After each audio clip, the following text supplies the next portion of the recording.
السلام علیکم ناظرین، آج ہم آپ کو حضرت عمر بن خطاب رضی اللہ تعالی عنہ کے اسلام لانے کے واقعے کے بارے میں بتانے جا رہے ہیں، جنہوں نے 22,51,030 مربع میل کے رقبے پر حکومت کی۔ مزید آگے جانے سے پہلے آپ سے گزارش ہے کہ ہمارے چینل ورلڈز ڈاکومنٹری کو سبسکرائب کریں اور ویڈیو کو لائک کر دیں۔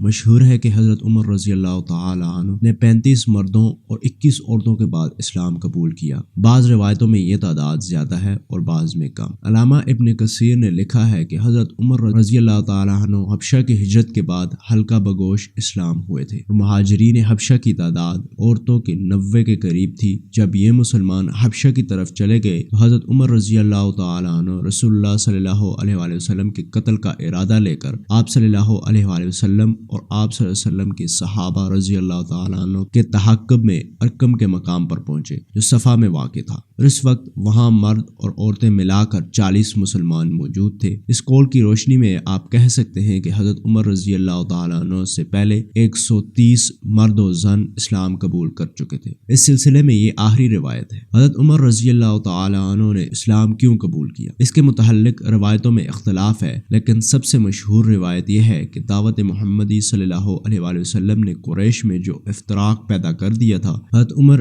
رضی اللہ تعالیٰ عنہ اس سے بہت پریشان تھے، اس لیے وہ اور ان کے ساتھی مسلمانوں کو طرح طرح کی تکلیفیں پہنچاتے تھے کہ وہ اس نئے دین سے برگشتہ ہو کر اپنے آبائی مذہب قبول کر لیں۔ جب رسول اللہ صلی اللہ علیہ وآلہ وسلم نے صحابہ رضی اللہ تعالیٰ عنہ کو مشورہ دیا کہ وہ اپنے دین کی حفاظت کے لیے کہیں اور چلے جائیں اور حبشہ کی طرف ہجرت کرنے کی خاص طور پر نصیحت فرمائی تو انہیں جاتے دیکھ کر بے حد صدمہ ہوا اور وہ ان کی جدائی سے بہت گھبرائے۔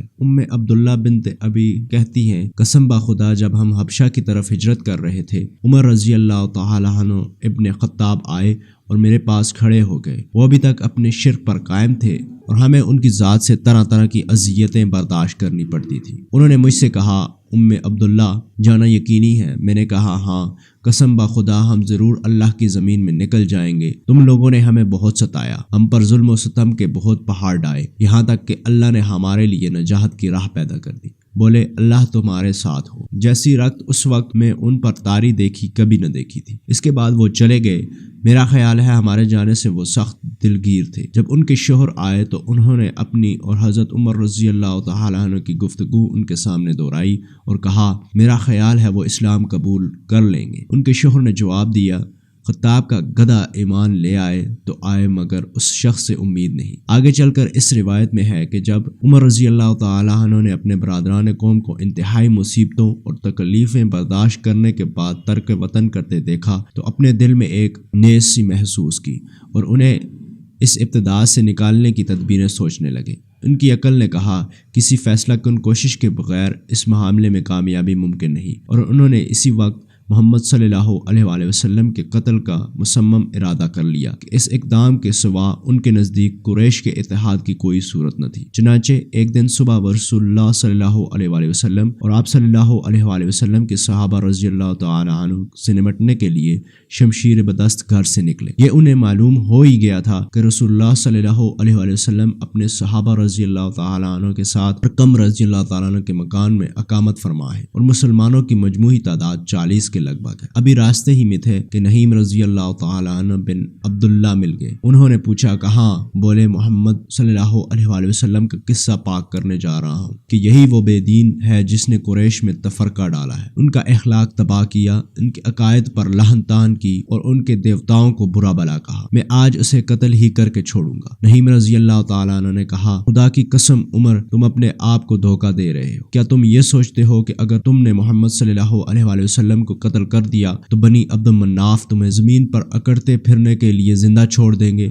پہلے اپنے گھر والوں کی تو خبر لو، پھر ان سے بھی نمٹ لینا۔ عمر رضی اللہ تعالیٰ عنہ نے پوچھا، میرے گھر والے کون؟ نہیم رضی اللہ تعالیٰ عنہ نے جواب دیا، تمہارے بہنوئی اور چچا زاد بھائی سعید بن زید بن عمرو اور تمہاری بہن حضرت فاطمہ بنت خطاب خدا کی قسم وہ دونوں مسلمان ہو چکے ہیں اور محمد صلی اللہ علیہ وآلہ وسلم کے دین کی پیروی کرتے ہیں، جاؤ پہلے انہیں سمجھاؤ۔ حضرت عمر رضی اللہ تعالیٰ عنہ سیدھے اپنے بہن کے گھر پہنچے۔ اس وقت خباب بن الارت رضی اللہ تعالیٰ عنہ ہاتھ میں قرآن پاک کے اجزاء لیے سعید رضی اللہ تعالیٰ عنہ اور فاطمہ رضی اللہ تعالیٰ عنہ کو سورہ طٰہٰ پڑھا رہے تھے۔ عمر رضی اللہ تعالیٰ عنہ کی آہٹ پا کر خباب ایک کوٹھری میں چھپ گئے اور قرآن پاک کے اجزاء فاطمہ رضی اللہ تعالیٰ عنہ نے چھپا لیے۔ حضرت عمر رضی اللہ تعالیٰ عنہ نے خباب رضی اللہ تعالیٰ عنہ کی آواز سن لی تھی، گھر میں آتے ہی کہنے لگے یہ کیا ہو رہا تھا؟ فاطمہ رضی اللہ تعالیٰ عنہ نے کہا کچھ نہیں۔ بولے نہیں، خدا کی قسم مجھے معلوم ہو چکا ہے کہ تم دونوں نے محمد صلی اللہ علیہ وآلہ وسلم کا دین قبول کر لیا ہے۔ یہ کہہ کر سعید بن زید رضی اللہ تعالیٰ عنہ پر جھپٹے۔ بہن اپنے شوہر کو بچانے اٹھی تو انہیں اتنا مارا کہ لہو لہان کر دیا۔ جب نوبت یہاں تک پہنچ گئی تو وہ دونوں بولے ہاں ہم مسلمان ہو گئے ہیں اور خدا اور اس کے رسول صلی اللہ علیہ وآلہ وسلم پر ایمان لے آئے ہیں، کر لو جو تمہارا جی چاہے۔ حضرت عمر رضی اللہ تعالیٰ عنہ نے اپنی بہن کے جسم سے خون بہتے دیکھا تو اپنی زیادتی پر نادم ہوئے۔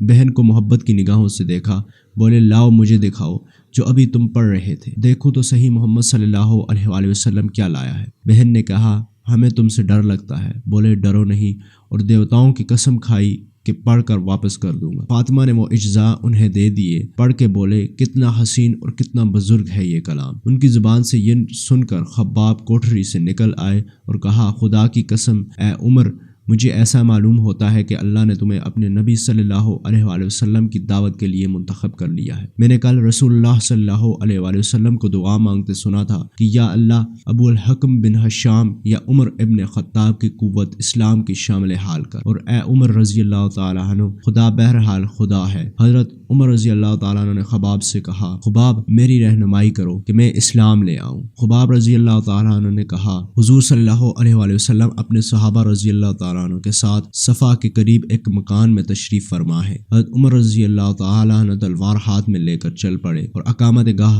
نبی صلی اللہ علیہ وآلہ وسلم پر پہنچ کے دستک دی۔ آواز سن کر ایک صحابی اٹھے اور کواڑوں میں سے جھانک کے دیکھا تو حضرت عمر رضی اللہ تعالیٰ عنہ تلوار ہاتھ میں لیے کھڑے تھے۔ وہ خوف زدہ واپس ہوئے اور کہنے لگے یا رسول اللہ صلی اللہ علیہ وسلم، باہر عمر رضی اللہ تعالیٰ عنہ ابن خطاب بدست شمشیر کھڑے ہیں۔ حضرت حمزہ بن عبد المطلب رضی اللہ تعالیٰ عنہ نے فرمایا آنے دو، اگر نیک ارادے سے آیا ہے تو بہتر، ورنہ اسی کی تلوار سے اس کی گردن اڑا دی جائے گی۔ رسول اللہ صلی اللہ علیہ وآلہ وسلم نے بھی فرمایا آنے دو۔ صحابی نے انہیں بلا لیا۔ رسول اللہ صلی اللہ علیہ وسلم انہیں آتا دیکھ کر اٹھے اور ایک کمرے میں ان سے ملاقات کی۔ آپ صلی اللہ علیہ وسلم نے ان کی چادر کا ایک کونا پکڑا اور زور سے جھٹکا دے کر فرمایا ابن خطاب تم کس ارادے سے آئے ہو؟ خدا کی قسم اگر تم نے اپنی منمانی کی تو اللہ کا غضب تم پر نازل ہوگا۔ حضرت عمر رضی اللہ تعالیٰ عنہ نے جواب دیا یا رسول اللہ صلی اللہ علیہ وآلہ وسلم، میں اس لیے حاضر ہوا ہوں خدا اور اس کے رسول صلی اللہ علیہ وآلہ وسلم اور اس کی وحی پر ایمان لے آؤں۔ رسول اللہ صلی اللہ علیہ وآلہ وسلم نے بلند آواز سے اللہ اکبر کہا،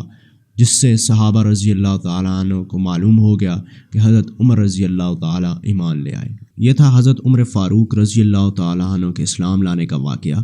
وہ عمر کہ جو جس راستے سے جاتے شیطان اس راستے سے ہٹ جاتا۔ امید ہے آج کی ہماری یہ ویڈیو آپ کو پسند آئی ہوگی۔ ملتے ہیں اگلی ویڈیو میں، تب تک کے لیے اللہ نے کے بعد۔